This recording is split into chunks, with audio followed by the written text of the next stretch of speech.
Andhra special நல்ல காரம் பொடி செய்யலாம். அதுக்கு ஒரு பேன் எடுத்துக்கலாம். அதுக்கு 1 டேபிள் ஸ்பூன் எண்ணெய் ஊற்றிக்கலாம். உளுந்து ஒரு 2 டேபிள் ஸ்பூன், கடலைப்பருப்பு ஒரு 2 டேபிள் ஸ்பூன், தனியா 2 டேபிள் ஸ்பூன், 3 சம அளவு எடுத்துக்கணும். எவ்வளோ அளவு எடுக்கிறீங்க அதே அளவு சமமாக 3 எடுத்துக்கணும். இதை வறுத்துக்கலாம். இதை வறுத்தாச்சு. இது வேற கிண்ணத்தில் மாற்றிக்கலாம். இப்போ அதே பேனில் ஒரு 15 காஞ்ச மிளகாய் எடுத்துக்கலாம். இந்த பொடி வந்து காரமாக தான் இருக்கும். இதுக்கு நார்மல் ரெட் சில்லி தான் போடணும். இதோட இப்போ ஒரு 4 காஷ்மீரி சில்லி போட்டுக்கலாம்.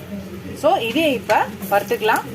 ஒரு 2 கொத்து கருவேப்பிலை அதையும் சேர்த்து வறுத்துக்கலாம். இப்போ இது ஒரு மிக்சி ஜாரில் போட்டுக்கலாம். இப்போ இதே பேனில் ஒரு சின்ன லெமன் சைஸ் புளியை போட்டு இதையும் வறுத்துக்கலாம். இதையும் மிக்சி ஜாரில் போட்டுக்கலாம். இப்போ இதோட கல்லுப்பு சேர்த்து இதை முதல்ல குறன்னு அரைச்சிக்கலாம். ஃபர்ஸ்ட் மிளகா அரைச்சாச்சு. இப்போ வறுத்து வச்ச பருப்பெல்லாம் போட்டுக்கலாம். இப்போ இதோட ஒரு சின்ன பூண்டு எடுத்துக்கிறேன். ஒரு 10லேருந்து 15 பல்லு பூண்டு. இது தோலோடு தான் போடணும். இப்போ இதை கொஞ்சம் குறன்னு அரைச்சிக்கலாம். அரைச்சாச்சு. நம்மளோட நல்ல காரம் பொடி ஆந்திரா ஸ்பெஷலு.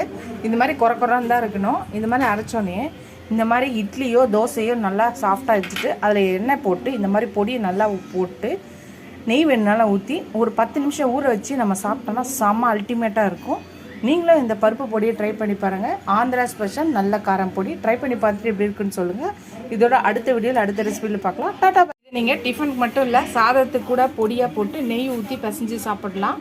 இதை நீங்கள் பிசைஞ்சு சாப்பிட முடியாது.